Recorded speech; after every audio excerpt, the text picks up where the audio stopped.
السلام علیکم ورحمۃ اللہ إن الحمد لله نحمده ونستعينه ونستغفره ونعوذ بالله من شرور أنفسنا ومن سيئات أعمالنا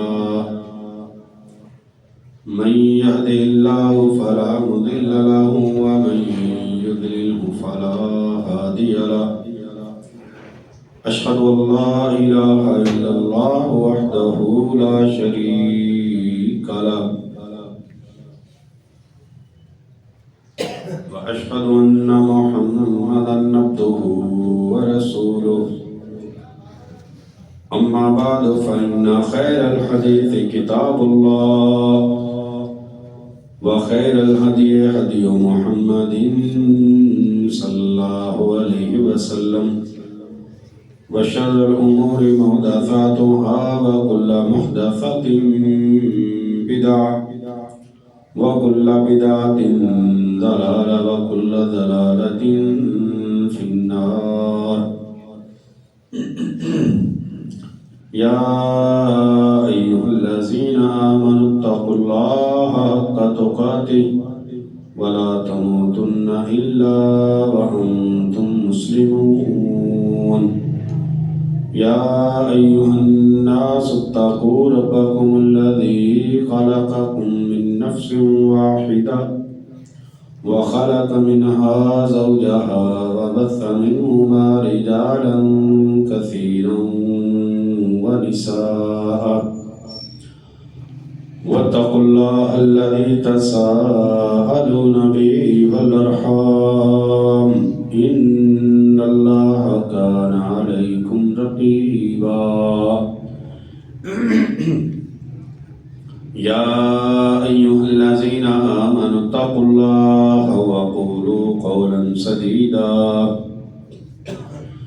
يصلح لكم أعمالكم ويغفر لكم ذنوبكم ومن يطع الله ورسوله فقد فاز فوزا عظيما اللهم صل على محمد وعلى آل محمد كما صليت على إبراهيم وعلى آل إبراهيم إنك حميد مجيد اللهم بارك على محمد وعلى آل محمد كما باركت على إبراهيم وعلى آل إبراهيم إنك حميد مجيد رب اشرح لي صدري ويسر لي أمري واحلل عقدة من لساني يفقهوا قولي قال الله تبارك وتعالى في كتابه المجيد أعوذ بالله السميع العليم من الشيطان الرجيم بسم الله الرحمن الرحيم واعلموا أن فيكم رسول الله لو يطيعكم في كثير من الأمر لعنتم ولكن الله حبب إليكم الإيمان وزينه في قلوبكم وكره إليكم الكفر والفسوق والعصيان أولئك هم الراشدون سورہ حجرات کی آیت نمبر 7 انشاءاللہ آج ہم پڑھیں گے.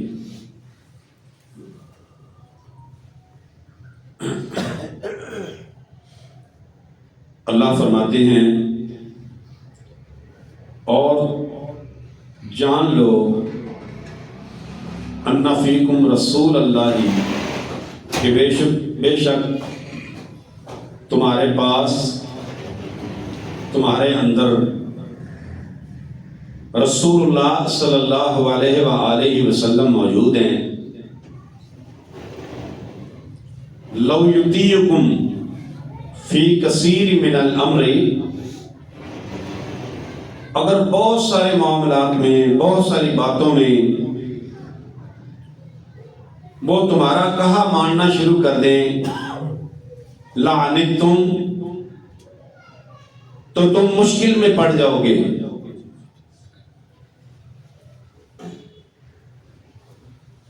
وَلَٰكِنَّ اللَّهَ حَبَّبَ إِلَيْكُمُ الْإِيمَانَ،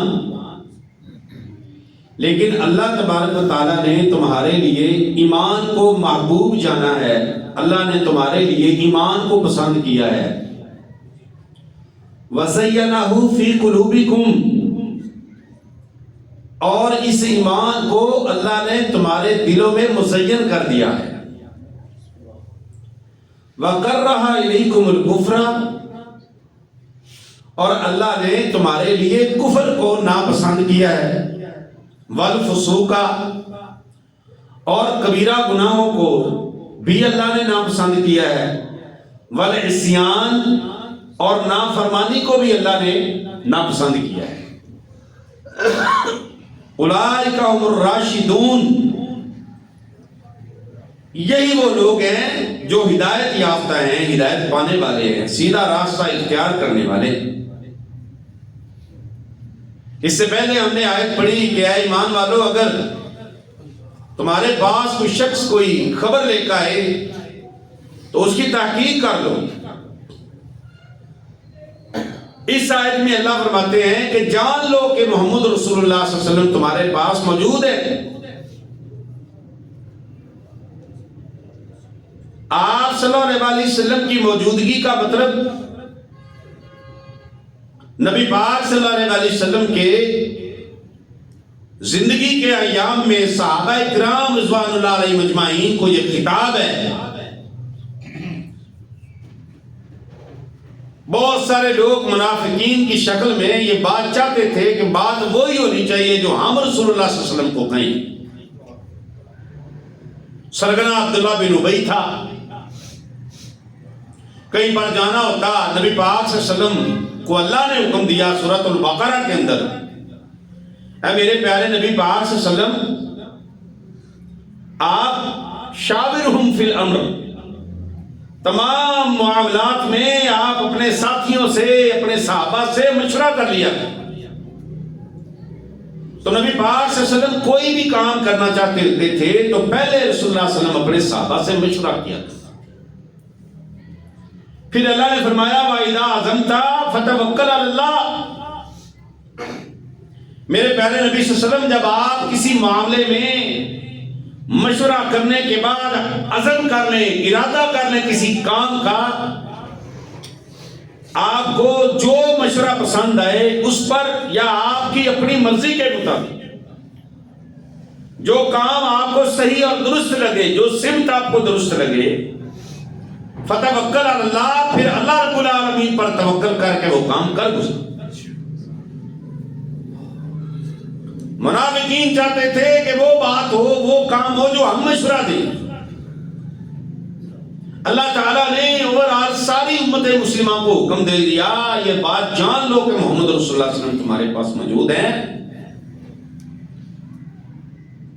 آپ کی بات اگر وہ ماننا شروع کر دیں تو تم مشقت میں پڑ جاؤ گے۔ اللہ رب العالمین نے رسول اللہ صلی اللہ علیہ وسلم کو اپنی امت کا اطاعت کرنے والا نہیں بنایا، بلکہ امت کو فرما برداری کرنے کے لیے اللہ رب العالمین نے حکم دیا کہ آپ کے اوپر ذمہ داری ہے، آپ رسول اللہ صلی اللہ علیہ وسلم کی حکم کی فرما برداری آپ کریں، یہ امت پر فرض۔ اللہ کہتا ہے کہ اگر تم لو یطیعکم فی کثیر من الامر لعنتم، تمہاری باتیں ماننا شروع کر دے رسول اللہ صلی اللہ علیہ وسلم تو تم مشقت میں پڑ جاؤ گے، تکلیف میں مبتلا ہو۔ کیا وجہ ہے؟ کیوں؟ آنے والے معاملات کا ہمیں کوئی پتہ نہیں، امت کو کوئی پتہ نہیں۔ اللہ تبارک و تعالیٰ وحی کے ذریعے سے رسول اللہ صلی اللہ علیہ وسلم آنے والے معاملات بتا دیتے تھے، اس لیے فیصلہ رسول اللہ صلی اللہ علیہ وسلم کا ہوتا تھا۔ آپ صلح حدیبیہ کا اگر واقعہ پڑھ لیں، حدیبیہ کا پورا واقعہ پڑھ لیں، اس میں ظاہری طور پر یہ لگتا تھا کہ یہ ساری باتیں ہم ان مشرکوں کی مان رہے ہیں، رسول اللہ صلی اللہ علیہ وسلم ان کی بات کو مان رہے ہیں، ظاہری طور پر یہ نقصان نظر آ رہا تھا، لیکن اللہ تبارک و تعالیٰ نے اس میں فرمایا کہ اس میں بڑی ساری خیر ہے، اس میں خیر کثیر ہے، اور بڑی ساری خیر تھی۔ اس کی ایک شک ہے کہ اگر کوئی مشرک مکہ چھوڑ کے مدینہ جائے گا، مسلمان ہو جائے گا، مسلمان اسلام قبول کر کے اگر مدینہ المنورہ میں جائے گا تو ہم اس کو واپس کرنے کے پابند ہوں گے، لیکن اگر کوئی مدینہ المنورہ سے تمہارے پاس آ جائے تو تم اس کو واپس نہ کرنا۔ ظاہری طور پر صحابہ کو بڑی پریشانی بنی کہ اللہ کے نبی صلی اللہ علیہ وسلم یہ کیا ماجرا ہے، ہم اتنی کمزوری کیوں دکھا رہے ہیں؟ اللہ کے نبی صلی اللہ علیہ وسلم نے فرمایا میرے رب کا حکم ہے، اور میرے رب کے حکم کے اندر حکمتیں ہوتی ہیں۔ تو صلح حدیبیہ اس کے بعد جو نتائج اور رزلٹ اسلام کے اندر داخل ہونے والے کو ملے، بہترین رزلٹ ملے، کیوں؟ وجہ کیا تھی؟ اللہ اور اللہ کے رسول کی اطاعت اور فرما برداری تھی۔ اللہ فرماتا ہے لعنتم، اگر تم بہت زیادہ باتوں کو یہ چاہو کہ ہماری بات مانی جائے، تم تکلیف میں مبتلا ہو۔ اور اللہ کہتا ہے یرید اللہ بکم اليسر ولا یرید بکم العسر، اللہ رب العالمین تمہارے ساتھ آسانیاں کرنا چاہتا ہے، اللہ تمہیں مشکلات میں نہیں ڈالنا چاہتا، اللہ تمہیں تکلیف میں مبتلا نہیں کرنا چاہتا۔ اور اللہ تعالیٰ نے فرمایا وَلَوِ اتَّبَعَ الْحَقُّ أَهْوَاءَهُمْ، اگر ان کی خواہشات کی بات مان لی جائے، حق کو چھوڑ کر ان کی خواہشات کے پیچھے چلا جاتا، لوگوں کی خواہشات کے پیچھے چلا جاتا، لَفَسَدَتِ السَّمَاوَاتُ وَالْأَرْضُ وَمَنْ فِيهِنَّ، اللہ کہتا ہے، اللہ فرماتے ہیں کہ پھر دنیا کے اندر، آسمانوں اور زمین کے اندر اور جو کچھ اس کے اندر ہے، اس کے اندر فساد ہی فساد کھڑے ہو جاتی ہے۔ اللہ نے حکم دیا وَاعْلَمُوا أَنَّ فِيكُمْ رَسُولَ اللَّهِ، رسول اللہ صلی اللہ علیہ وسلم موجود ہیں تو ان کی بات ماننا آپ کے اوپر فرض۔ مدینہ المنورہ میں زبیر بن عوام رضی اللہ تعالی عنہ نبی پاک صلی اللہ علیہ وسلم کے پھوپھی صاحب تھے، آپ صلی اللہ علیہ وسلم کی پھوپھی کے بیٹے تھے۔ ان کا جھگڑا پانی کے، کھیتوں کو پانی دینے کے معاملے میں کسی کے ساتھ جھگڑا ہو گیا، کہا چلو جی نبی پاک صلی اللہ علیہ وسلم سے فیصلہ کرواتے ہیں۔ نبی علیہ السلام نے دونوں کی بات سنی تو آپ صلی اللہ علیہ وسلم نے فرمایا زبیر اپنے کھیتوں کو پانی دے لو، پانی جب آپ کے کھیتوں کو سیر کر دے، بھر دے، تو پھر پانی اپنے بھائی کے لیے چھوڑ دے۔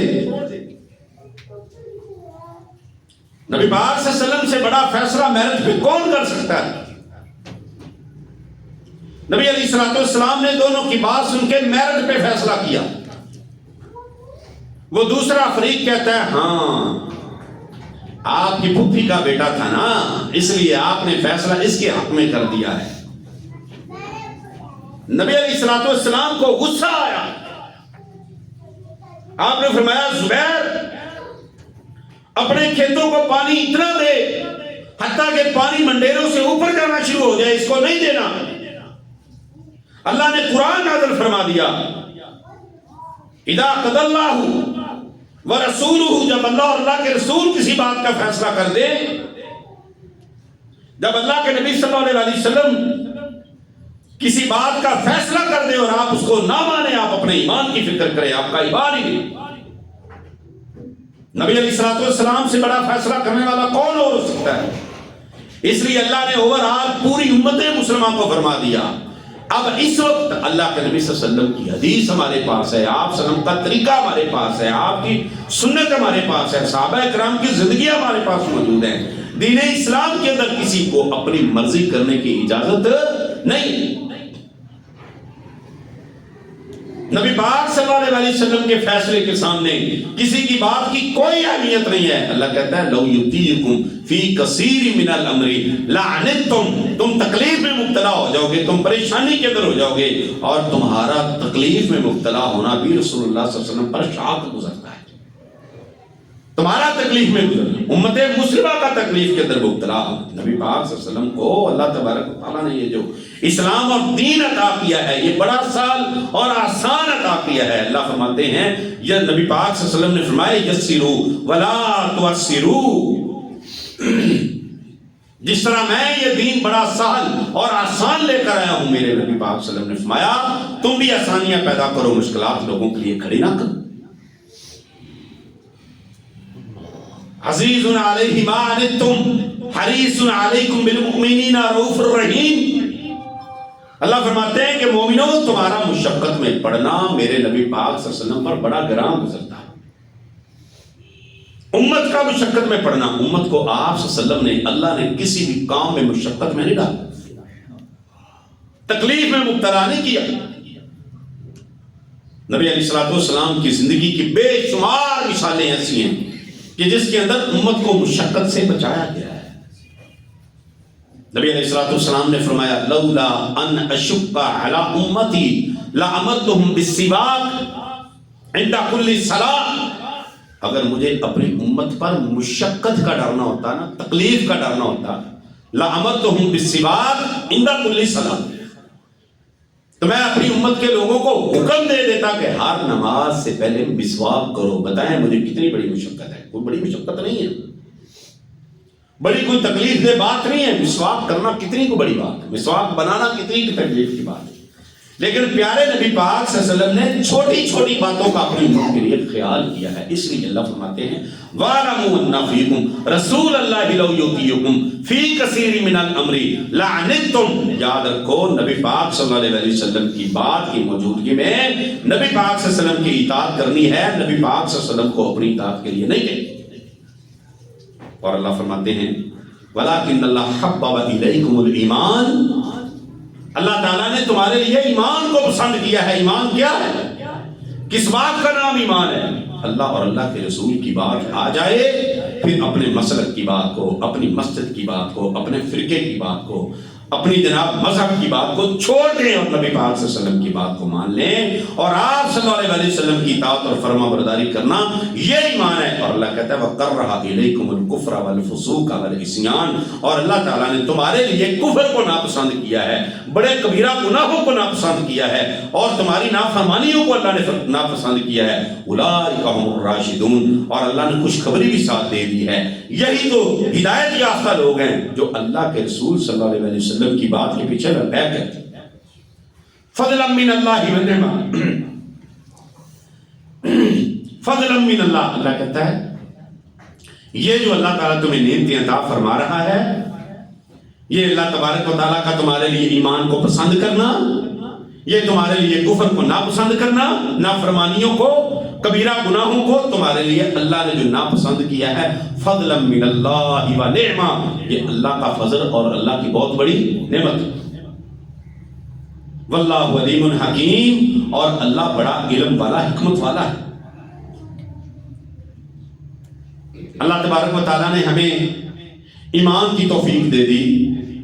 اللہ رب العالمین نے ہمیں نبی پاک صلی اللہ علیہ وسلم کا امتی بنا دیا. دنیا کی سب سے عظیم نعمت اللہ کی قسم ہے. اب ہم اپنی زندگیوں کو دیکھیں کہ کیا ہم اللہ کے نبی پاک صلی اللہ علیہ وسلم کے اور اللہ کے حکم کے مطابق اپنی زندگی کو بسر کر رہے ہیں یا نہیں. اگر کر رہے ہیں تو سمجھ لیں کہ اللہ رب العالمین کا فضل ہمارے اوپر ہے اور اللہ کی بڑی عظیم نعمت ہمارے اوپر ہے. اور اس کے بعد آیت نمبر 9 میں اللہ فرماتا ہے ان طائفتان من المؤمنین اقتتلوا فاصلحوا بینہما، اگر دو گروہ مسلمانوں کے آپس میں لڑ پڑے تو ان کی آپس میں کیا کروا دو؟ صلح کروا دو. اللہ نے مسلمانوں کو حکم دیا کہ اگر دو گروہ مسلمانوں کو، ان طائفتان من المؤمنین اقتتلوا، ایمان والوں کے اگر دو گروہ آپس میں لڑ پڑے، دونوں ایمان والے مسلمان، تو اللہ تبارک و تعالیٰ نے پہلا حکم دیا کہ تم ان کی آپس میں انصاف کے ساتھ صلح کرانے کی کوشش کرو. یاد رکھیں مسلمان کو مسلمان کے ساتھ لڑنے کی اجازت نہیں ہے. نبی پاک صلی اللہ علیہ وسلم نے فرمایا سباب المسلمی فسوق، کسی مسلمان کو گالی دینا کبیرہ گناہ ہے، وقتالہ کفر، اور اس کے ساتھ لڑائی جھگڑا کرنا قتال کرنا کفر ہے. اور نبی علیہ الصلوۃ والسلام نے فرمایا میری امت کے لوگوں، میرے بعد میرے چلے جانے کے بعد لا تضربو، نہ تم آپس میں ایک دوسرے کی گردنیں مارنا. اگر تم آپس میں ایک دوسرے کی گردنیں مارو گے، قتل کرو گے، لڑائی کرو گے تو تم کفر کر بیٹھو گے، اور کفر کو اللہ نے ناپسند کیا ہے. حضرت علی رضی اللہ تعالیٰ عنہ کی، حضرت امیر معاویہ رضی اللہ تعالیٰ عنہ کی جنگ ہے، ان کی آپس میں لڑائی تھی، کئی مسلمان فتنے کا شکار ہو گئے. بڑے بڑے کبار صحابہ کھڑے تھے چوکوں چراغوں میں، جو ان کے ساتھ شامل ہوتے ان کو بھی روکتے. علی رضی اللہ تعالیٰ عنہ کی فوج میں شامل ہوتے ان کو بھی روکتے اور کہتے رک جاؤ، یہ بہت بڑا فتنہ خوارج نے کھڑا کیا ہے، بچ جاؤ، اپنے آپ کو بچا لو، ان کی صلح کروانے کی کوشش کرو.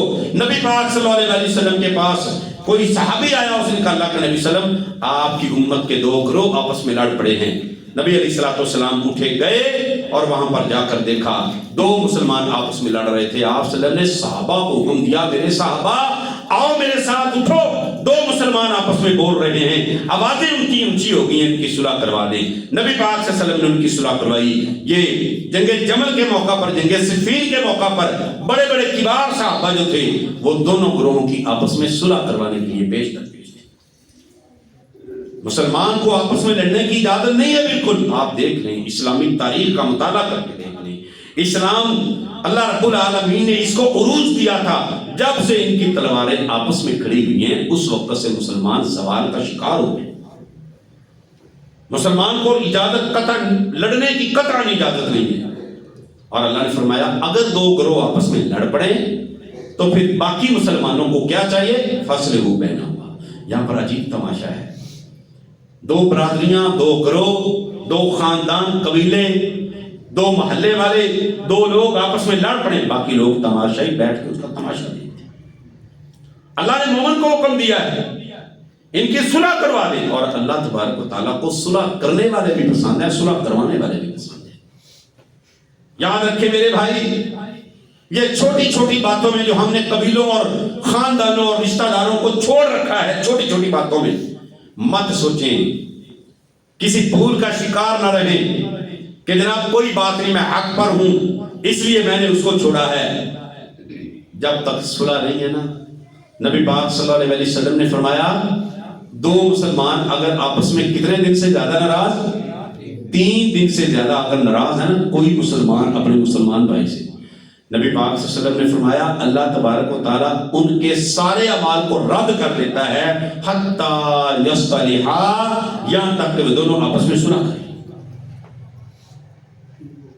لڑائی ہو جاتی ہے، آوازیں اونچی ہو جاتی ہیں، شیطان اپنا داؤ لگا جاتا ہے، لیکن اگر کوئی صلح کروانے کے لیے آپ کے پاس آیا ہے، معززین آپ کے پاس صلح کروانے کے لیے آئے ہیں، تو پھر جناب اپنی ضد کو چھوڑ کے، اپنی عناء کو چھوڑ کے صلح کرنے کے لیے تیار ہو جائیں. اللہ کی قسم اللہ تبارک و تعالیٰ کو صلح کرنے والے لوگ بہت زیادہ پسند ہیں. نبی پاک صلی اللہ علیہ وسلم نے اس کی بڑی خوشخبریاں دی ہیں، اور مسلمانوں مومنوں کو اللہ رب العالمین نے حکم دیا ہے وَإِن طَائِفَتَانِ مِنَ الْمُؤْمِنِينَ اقْتَتَلُوا فَأَصْلِحُوا بَيْنَهُمَا، اگر دو گروہ آپس میں لڑ پڑیں تو ان کی آپس میں صلح کروا دیں. فَإِن بَغَتْ إِحْدَاهُمَا عَلَى الْأُخْرَى، اگر ان دونوں میں سے ایک اکڑ جائے، ایک تکبر پہ اتر آئے، وہ کہے نہیں نہیں ہم نپٹ لیں گے ان سے، اللہ نے حکم دیا پھر باقی مسلمان مومن سارے مل کے اس سے کہیں ٹک جا، ٹھہر جا، رک جا. ایک گروہ مان گیا ہے، دوسرا گروہ نہیں مان رہا. فَإِن بَغَتْ إِحْدَاهُمَا، اگر وہ بغاوت پر اتر آئے، اگر وہ لڑائی پر ہی اتر آئے، اگر فتنہ فساد پر اتر آئے، باقی سارے لوگوں کو اللہ رب العالمین نے حکم دیا صلح کرنے والوں کے ساتھ مل کے پھر تم اس کے ساتھ لڑائی کرو. فَقَاتِلُوا الَّتِي تَبْغِي حَتَّى تَفِيَّ إِلَىٰ أَمْرِ اللَّهِ، اللہ کہتا ہے پھر تم اس کے ساتھ لڑو جو صلح کرنے کے لیے تیار نہیں ہے. اب لڑنے کا مطلب یہ نہیں ہے بندوقیں نکالو شابہ بھائی فیٹ ٹھوکو ان کو، نہیں، دھمکی شمکی لگانی ہے. بعد آ جاؤ. اور حقیقت بات ہے اگر سارے لوگ ایک سائڈ پہ حق اور سچ کے ساتھ مل جائیں، کھڑے ہو جائیں، واللہ کسی دوسرے کی پاور نہیں ہے، پھر کسی کی جرت نہیں ہے. ہم تو اسلام کے اصولوں کو چھوڑ بیٹھے، حق سچ کا ساتھ ہی نہیں ہے، ساتھ تگڑے بندے کا ہے. باریک پلڑا جزر دیکھا ادھر ہو گئے. منافقین کے ساتھ اللہ کی قسم یہ معاشرہ بھرا پڑا ہے. صلح کروانے کے لیے کوئی تیار نہیں ہے. باتیں سنیں دونوں کی، میرٹ پہ بات کریں، میرٹ پہ فیصلہ کریں، سارے لوگ اکٹھے ہو جائیں کہ جناب یہ بندہ صلح کرنے کے لیے تیار ہے، جو آپ کا نقصان ہے دونوں سائڈوں سے سنیں. بات کو سن کے واللہ یہ آپ کو عدالتیں خالی نظر آئیں گی. عدالتیں بھری نظر کیوں آتی ہیں؟ صلح کروانے والا کوئی نہیں. اگر صلح کروانے والے ہیں، صلح کرنے والا کوئی نہیں. اس وجہ سے ہم نے اسلام کو جب سے چھوڑا ہے اللہ کی قسم ذلیل و خوار ہو گئے. اللہ کہتا ہے اصلحوا بینہما فإن بغت إحداهما على الأخرى فقاتلوا التي تبغي حتى تفیء إلى أمر الله. اللہ کہتا ہے کہ اگر وہ اللہ کے حکم کی طرف واپس لوٹ آئیں پھر تم بھی اپنے ہتھیار رکھ دو. پھر تم نے دوبارہ یہ نہیں کہ نہیں بھی نہیں بس اب ٹائم ختم، اب صلح کا ٹائم نہیں، اب تیار ہو جاؤ لڑیں گے. اپنی پرانی دشمنیاں نکالنا شروع کر دیں، اپنے بغض نکالنا شروع کر دیں. ہم تو اللہ کی قسم اس معاشرے کا شکار ہیں. ہم اس معاشرے کے اندر ایسی باتوں کا شکار ہیں کہ انتظار میں بیٹھے ہوتے ہیں کہ اللہ کرے دو بندے لڑے صحیح، ہم اس میں بیچ میں اپنا فائدہ اٹھائیں. دو بھائی آپس میں لڑ پڑے ہیں، پورا خاندان جناب پارٹی بازی بنانا شروع کر دیتا ہے. آدھے ادھر ہو گئے، آدھے ادھر ہو گئے، چل شابہ. چوئی لگانے والے، جس طرح پنجابی میں کہتے ہیں تیلی لگانے والے زیادہ ہوتے ہیں، صلح کروانے والا بندہ ہی نظر کو. خاندانوں کی لڑائیاں ختم ہو سکتی ہیں کب؟ جب انصاف کے ساتھ. اللہ کہتا ہے تم انصاف کے ساتھ، عدل کے ساتھ تم صلح کروا دو. اگر وہ مان جائے، اکڑنے والا مان جائے، اللہ نے پھر حکم دیا ہے کہ اگر وہ باز آ جائے تو پھر کیا کرو کہ تم ان دونوں کے درمیان فَأَصْلِحُوا بَيْنَهُمَا بِالْعَدْلِ وَأَقْسِطُوا إِنَّ اللَّهَ يُحِبُّ الْمُقْسِطِينَ. پھر دوبارہ عدل کو چھوڑنا نہیں ہے.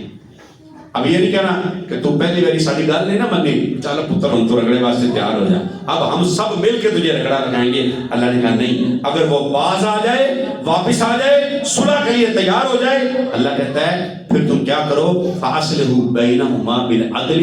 عدل کے ساتھ، انصاف کا تقاضا پھر بھی یہ ہے، عدل اور انصاف کے ساتھ عدل کے ترازو کو تم نے چھوڑنا نہیں ہے. ان اللہ یحب المقسطین. اللہ تبارک و تعالیٰ پسند ہی انصاف کرنے والوں کو کرتا ہے.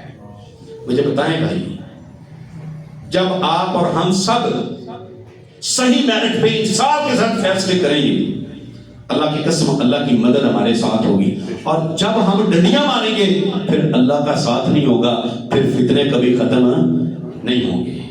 آئیے یہ قرآن کی سورت، ایک سورت اللہ کی قسم، یہ سورت الحجرات، اگر یہ معاشرہ اس کو سمجھ لے صحیح طرح اور اس کو پڑھ لے اور اس کے اوپر عمل پیرا ہو جائے، واللہ ہمارا معاشرہ ایک بہترین معاشرہ بن سکتا ہے اور بابرکت اللہ رب العالمین کی طرف سے یہ معاشرہ بن سکتا ہے.